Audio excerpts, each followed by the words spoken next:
Welcome back to SportsLine here on News Channel 5 Plus. Jon Burton with you. Don't forget, bottom of the hour, Virgil Herring, PGA teaching professional, will join us via Zoom as we preview the Masters, which gets underway tomorrow. And of course, as we said, third and fourth round coverage can be seen all weekend long, Saturday and Sunday, over on News Channel 5, as it is Masters week. Hard to believe, but spring is here. And of course, April means the Masters. Well, earlier today, an historic press conference in South Bend, Indiana. The big news coming down yesterday. Next year, September 2nd, 2023, Notre Dame will play host to Tennessee State.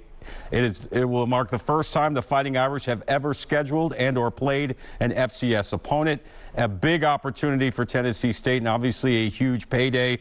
Earlier today, the official announcement coming in South Bend, Indiana. Dr. Mickey Allen, the Tennessee State Athletic Director, and of course their head coach, the former Titan great Eddie George, on hand for the historic press conference. Have a look.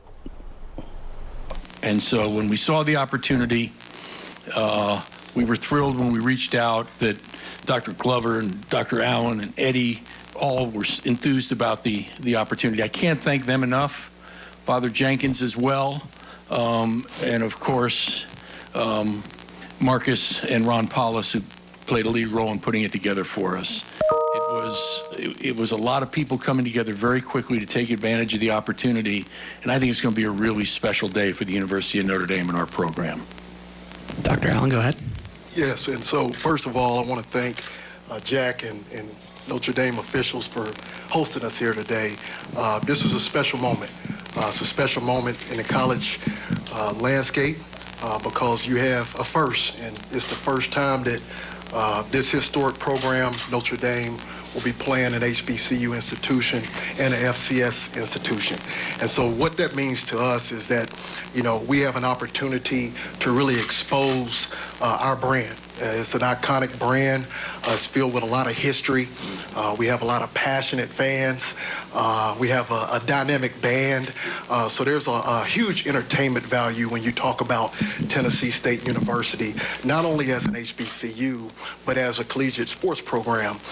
When you think about some of the icons, names such as Richard Dent, Joe Gilliam, Ed Too Tall Jones, and then we know that Notre Dame has their own share of icons, right? And so the house that Newt Rockne built, Jerome Bettis, and I grew up a fan, right? Chris Zorich, and so many memories were built and shared here at this iconic venue.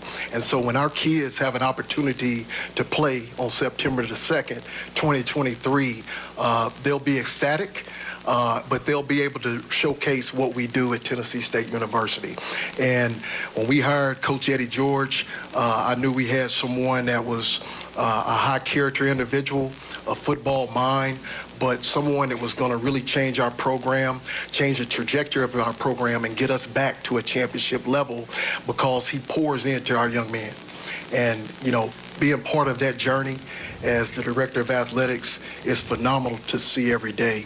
And so this game, again, is huge for our program. So many people are a part of this, making this happen. You all have a young, bright coach that I know is going to lead this program back to national prominence, and it's going to be a special day in college sports. So that's my remarks. Thank you very much. We'll now open the question and answer portion. Media members, please raise your hand and we'll get you the mic. We ask you to state your name, your affiliation, and who you're directing your question to. So please raise your hand. We'll get you a mic. We'll start up front. Patrick, go ahead. Oh, Patrick. Patrick Engel, Blue and Gold Illustrated. For either Eddie or Marcus, how much did the, I guess, Ohio State connection, or however you guys might have crossed paths because of that, kind of play into this, or your guys' kind of hand in getting this to happen? Well, again, it's going to be, I think, a storyline that both of us played Ohio State, but this is so much bigger than Ohio State. This is about Notre Dame and its first opportunity to play an HBCU, and I think that's where our focus is going to be, obviously, as a football program, and that's something I'm looking forward to. Yeah, it had nothing to do with it at all. I don't think me and Marcus never really talked about playing each other based off of Ohio State. It's coincidence. You know, when I got wind that we were going to play Notre Dame, immediately I was like, oh my gosh, you know. But when I really looked at the opportunity for our kids to come to this university and have an opportunity to play in the national stage, to show really the nation what Tennessee State is all about holistically.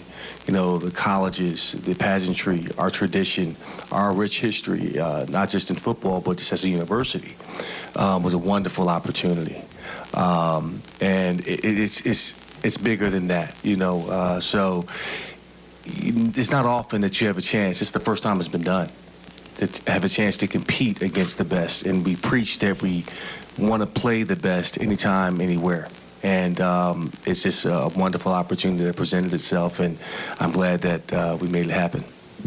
And then, Marcus, for you, for this kind of historic game in Notre Dame's long history to happen under your watch, what does that mean to you as being a black head coach here?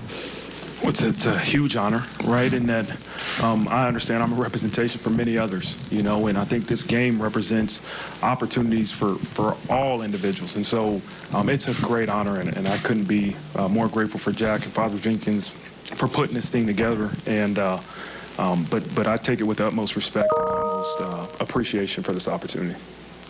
Mike, you're up next. All right, Mike Berardino, South Bend Tribune. Jack, I'm sure there were plenty of opportunities, plenty of potential HBCUs that you could have considered. Did you engage in those talks with any of the other options, or because of your history with Tennessee State, this was the one? Maybe that first. No, it involved first some research about the state of programs, and you know, I had no idea how many national championships they had won, and you see that number and you say, oh, it's a pretty good match. You know, they won more than we have, and some of the iconic people who played for them. But I'll tell you, the thing that struck me the most as we considered our options was the trajectory of this program. I mean, what they're achieving, whether it's the evaluation of adding hockey in partnership with the Preds and the NHL, the investments they're making into the football program, it just felt right that this was a program in the right position at the right time to do it. And we're really excited about the additional programming we think we can do around this game. I think there's opportunities for our presidents to do some things together, faculty, certainly the bands beyond halftime. We got to take advantage of that. So it's just a great opportunity, and they just felt like the perfect partner. That they could make it work was just fortuitous for us. And then the MLK Day experience with Howard, how much did that even spur this as something to build on? Well, Coach Bray claims 100% credit for this, so that's just, I got to give it to him. But we had been talking about this for a while, but the success of that and all the benefits we saw for our student athletes and the university sort of accelerated our desire to get this done. And then last one for me, Dr. Allen, what can this mean in terms of facilities, the guarantee that you'll get from this game?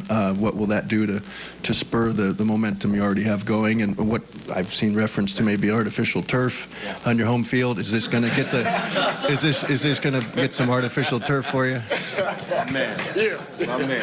Well, no, we continue to make investments not only in our football program, but holistically in our student athlete development programs. Like you referenced, our facilities. To advance our programs, we know that we need support. And so this game guarantee is something that will be special, but we're also getting private funding, and people in our Big Blue community are really buying into what we're doing. Like the legendary Jack said, our trajectory is through the roof, and it has a lot to do with our leadership. Our distinguished president, Dr. Glover, you know, when we talked about this hire, we knew that things would come along with hiring Eddie George. But at the end of the day, you know, it's not a gimmick.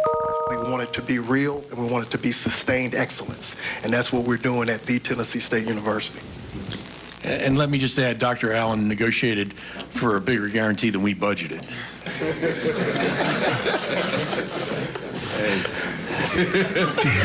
I look around here, y'all can make it happen. I think y'all doing really well around here, I see. So it's a drop in the bucket for you. Tyler Horka is next. Go ahead, Tyler. Impressive. Marcus, I'm curious what your experience was with HBCUs before this, and if it wasn't a lot, what does it mean to you to have the experience to kind of, over the next year, learn more about them and then obviously play one in about a year and a half? Yeah, I think the only opportunity I had to have an HBCU as an opponent was at Cincinnati. We played Alabama A&M, and again, it was a great environment, a great opportunity, but it was a great experience too. You know, and again, I grew up in Dayton, Ohio, where we had Central State University, which is HBCU, that was really successful when I was growing up as a kid, and so that's something I've known about for a long time. And again, it's all about the opportunity for us as the University of Notre Dame to get this chance to play an HBCU, and that's extremely exciting. And then Eddie, for you, when Dion landed at Jackson State, obviously that kind of put. All right, there you have it. Some of the press conference today from South Bend, Indiana, on the Notre Dame campus. Truly an historic event coming up a year from September 2nd. 2023, Tennessee State will play at Notre Dame. That will be a nationally televised game. A great exposure for Tennessee State, and obviously a great payday. And again, it'll be the first time Notre Dame has ever scheduled or played an FCS school and or an HBCU. So certainly a huge get for the Tennessee State schedule, getting to play Notre Dame, one of the most historic sports programs, really in all of sports, but certainly in college football. Keep in mind, Tennessee State has won 12 black college national championships, and Notre Dame has won 11 Division I national championships. So actually, Tennessee State has more championships than Notre Dame, albeit on different levels. All right, we will take our second break. We come back. It is time to talk golf. The Masters begins tomorrow. We'll check in with our PGA teaching pro, the great Virgil Herring, next here on SportsLine.